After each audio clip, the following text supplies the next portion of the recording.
ഓണമൊക്കെ ഇങ്ങനെ എത്തിയില്ലേ? അപ്പൊ ഓണസദ്യയിലെ ഓരോ കറികളും എളുപ്പത്തിൽ എങ്ങനെയാ ഉണ്ടാക്കുന്നതെന്ന് നോക്കിയാലോ? ഓണം സദ്യ റെസിപ്പി സീരീസിൽ നമ്മൾ ആദ്യമായിട്ട് നോക്കാൻ പോകുന്നത് കൂട്ടുകറിയുടെ റെസിപ്പിയാണ് കേട്ടോ. ഞാനിവിടെ ചേനയും കുമ്പളങ്ങയും വെച്ചിട്ടുള്ള കൂട്ടുകറിയാണ് ഉണ്ടാക്കാൻ പോകുന്നത്. അതിന് ഫസ്റ്റ് ചേന നന്നായി ഒന്ന് കഴുകിയെടുക്കുന്നുണ്ട് കേട്ടോ. നന്നായി കഴുകിയില്ലെങ്കിൽ ചൊറിയാൻ ചാൻസ് ഉണ്ട്. അതുപോലെ തന്നെ കുമ്പളങ്ങിനെ ഒന്ന് കഴുകിയെടുക്കുന്നുണ്ട് കേട്ടോ. എല്ലാം ഇങ്ങനെ പെട്ടിയാക്കിയിട്ടാണ് മുറിച്ചിട്ടുള്ളത്.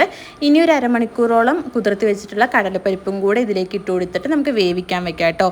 ഇത് വേകുന്ന സമയം കൊണ്ട് നമുക്ക് തേങ്ങ ചതച്ചെടുക്കണേ. അതിന് തേങ്ങയിലേക്ക് കുരുമുളകും ജീരകവും കൂടി ഇട്ടിട്ട് നന്നായി ഒന്ന് അരക്കേണ്ട, ഒന്ന് ചതച്ചെടുത്താൽ മതി കേട്ടോ.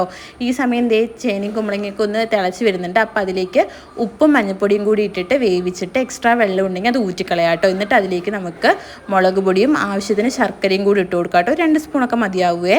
എന്നിട്ട് അതിലേക്ക് ഈ ചതച്ച് വെച്ചിരിക്കുന്ന തേങ്ങയും കൂടി ഇട്ടിട്ട് നന്നായി ഒന്ന് മിക്സ് ചെയ്തെടുത്താൽ തന്നെ കൂട്ടുകാരൻ്റെ പകുതി പരിപാടി കഴിഞ്ഞു കേട്ടോ. ഇനി ഒന്ന് കടുക് വറുക്കലും കൂടി ഉണ്ട്. അതിനൊരു പാനിലേക്ക് എണ്ണ ഒഴിച്ച് കടുക് പൊട്ടിച്ച ശേഷം കുറച്ച് നിറയെ ഉഴുന്നുപരിപ്പ് ഇട്ട് കൊടുക്കാവേ. അതുപോലെ തന്നെ 1-2 വറ്റൽമുളകും കറിവേപ്പിലയും കൂടി ഇട്ടിട്ട് ഒന്ന് വാടി വരുന്ന സമയത്ത് നമുക്ക് തേങ്ങയും കൂടി ഇട്ടിട്ട് ഒരു ഗോൾഡൻ കളർ ആവുന്ന സമയത്ത് ഓഫ് ചെയ്തിട്ട് ഈ വേവിച്ച് വെച്ചിരിക്കുന്ന കറിയിലേക്ക് ഇട്ട് മിക്സ് ചെയ്തെന്ന് വെച്ചാൽ നമ്മുടെ കൂട്ടുകറി ഇവിടെ റെഡി ആയിട്ടോ.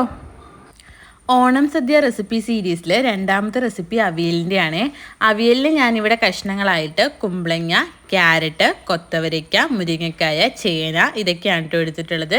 ഇതെല്ലാം നന്നായി കഴുകിയിട്ട് നമ്മളിവിടെ വേവിക്കാൻ വെച്ചിട്ടുണ്ട്. ഇനി തേങ്ങ ഒന്ന് അരച്ചെടുക്കണം. തേങ്ങ അരയ്ക്കുന്ന സമയത്ത് അതിലേക്ക് പച്ചമുളകും ജീരകവും കൂടി ഇട്ടിട്ടാണ് കേട്ടോ തേങ്ങ അരച്ചെടുക്കുന്നത്. നമ്മുടെ കഷ്ണങ്ങളൊക്കെ ഒന്ന് പാതി വെന്ത് കഴിയുമ്പോൾ ഇതിലേക്ക് ഞാൻ ആവശ്യത്തിന് ഉപ്പും കൂടി ഇട്ടിട്ടുണ്ട് കേട്ടോ. പിന്നെ നമ്മളുടെ അവിടെ ഒന്നും മഞ്ഞ കളർ അവിയലല്ലേ, വെള്ള കളറിലാണ് അവിയൽ വെക്കുന്നത്. നിങ്ങൾക്ക് മഞ്ഞ കളർ അവിയൽ വേണമെങ്കിൽ ഈ സ്റ്റേജിൽ കുറച്ച് മഞ്ഞൾപ്പൊടിയും കൂടി ഇട്ടാൽ മതി കേട്ടോ. ഇനി നമ്മുടെ കഷ്ണങ്ങളൊക്കെ ഒന്ന് പാതി വെന്ത് കഴിയുമ്പോൾ അതിലേക്ക് തൈരും കൂടി ഇട്ടിട്ട് ഒന്ന് വേവിക്കുന്നുണ്ട്. ഇതെല്ലാം നന്നായി വെന്ത് കഴിയുമ്പോൾ ഇതിലേക്ക് തേങ്ങ അരച്ചതും കൂടി ഇട്ടിട്ട് മിക്സ് ചെയ്യുന്നുണ്ട്. ലാസ്റ്റ് കുറച്ച് കറിവേപ്പിലയും പച്ചവെളിച്ചെണ്ണയും കൂടെ ഓഫ് ചെയ്തിട്ട് ചേർത്തെന്ന് വെച്ചാൽ നമ്മുടെ അവിയൽ ഇവിടെ റെഡി ആയിട്ടോ. ഓണസദ്യ റെസിപ്പി സീരീസിൽ നമ്മൾ അടുത്തതായിട്ട് മസാലക്കറിയാണ് ഉണ്ടാക്കാൻ പോകുന്നത്. മസാലക്കറിക്ക് ഗ്രീൻ പീസിന് നമുക്ക് തലേ ദിവസം തന്നെ വെള്ളത്തിലിട്ട് വെക്കാം കേട്ടോ. പിന്നെ പച്ചക്കറികളായിട്ട് ക്യാരറ്റ്, ബീൻസ്, കോളിഫ്ലവർ, സവാള, ഉരുളക്കിഴങ്ങ് ഇത്രയാണ് വേണ്ടത്. ഇനി ഗ്രീൻ പീസിന് വേവിക്കാൻ വെച്ചിട്ട് പകുതി ഒന്ന് വെന്ത് കഴിയുമ്പോൾ നമുക്ക് ബാക്കി പച്ചക്കറികൾ അതിലേക്ക് ഇട്ട് കൊടുക്കാം. അതിൻ്റെ കൂടെ തന്നെ ഇഞ്ചിയും ഉപ്പും മഞ്ഞൾപ്പൊടിയും കൂടി ഇട്ടിട്ട് നന്നായി ഒന്ന് മിക്സ് ചെയ്തിട്ട് നമുക്ക് വേവിക്കാൻ വെക്കാം കേട്ടോ. ഇനി തേങ്ങ ഒന്ന് വറുത്തരയ്ക്കാനുണ്ട്. അതിന് വേണ്ടിയിട്ട് മസാലകളായിട്ട് ഗ്രാമ്പൂ, പട്ട, ഏലക്കായ, സാദാ ജീരകം, പെരുംജീരകം, കുരുമുളക് ഇത്രയാണ് വേണ്ടത്. ഇനി എണ്ണ ഒന്ന് ചൂടായി വരുന്ന സമയത്ത് ഈ മസാലയൊക്കെ അതിലേക്ക് ഇട്ടിട്ട് അതിൻ്റെ കൂടെ തന്നെ തേങ്ങയും കറിവേപ്പിലയും കൂടി ഇട്ടിട്ട് നമുക്കൊന്ന് ചൂടാവാനായിട്ട് വെക്കാം.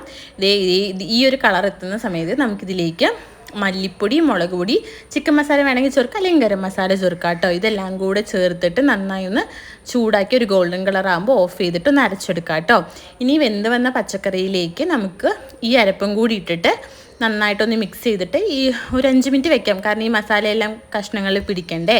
അതെല്ലാം ഒന്ന് പിടിച്ച് വരുന്ന സമയത്ത് ലാസ്റ്റ് കുറച്ച് തേങ്ങാപ്പാലും കൂടെ ഒഴിച്ചിട്ട് പിന്നെ അധികം നേരം വെക്കേണ്ട കേട്ടോ. ഒരു തിള വരുന്ന സമയത്ത് ഓഫ് ചെയ്യാം. ലാസ്റ്റ് ഒന്ന് കടുക് വറുക്കാനുണ്ട്. എണ്ണയിലേക്ക് കടുകും കറിവേപ്പിലയും വറ്റൽമുളകും കൂടി ഇട്ടിട്ട് കടുക് വറുത്തിട്ട് അത് ഈ കറിയിൽ ഒഴിച്ചെന്ന് വെച്ചാൽ നമ്മുടെ മസാലക്കറിയുടെ റെഡി ആയിട്ടോ. ഓണം സദ്യ റെസിപ്പി സീരീസിൽ അടുത്തതായിട്ട് രസമാണ്. രസം നമ്മൾ പരിപ്പിട്ടിട്ടും ഇടാതെയൊക്കെ ഉണ്ടാക്കുമല്ലോ. ഞാൻ പരിപ്പിടാതെയുള്ള തക്കാളി രസമാണ് ഇന്ന് ഉണ്ടാക്കാൻ പോകുന്നത്. അതിന് ഞാനിവിടെ പഴുത്ത 2 തക്കാളിനെ ഒന്ന് അരച്ചെടുക്കുന്നുണ്ട് കേട്ടോ. അതുപോലെ തന്നെ കുരുമുളക്, ഇഞ്ചി, വെളുത്തുള്ളി, ജീരകം ഇതെല്ലാം കൂടെ ഒന്ന് ചതച്ചും കൂടെ എടുക്കുന്നുണ്ട്. ഇനി ഒരു പാത്രം വെച്ചിട്ട് അതിലേക്ക് എണ്ണ ഒഴിച്ച് കടുക് പൊട്ടിച്ച് കറിവേപ്പില, വറ്റൽമുളക് ഇതൊക്കെ ഇട്ട് കൊടുക്കാം കേട്ടോ.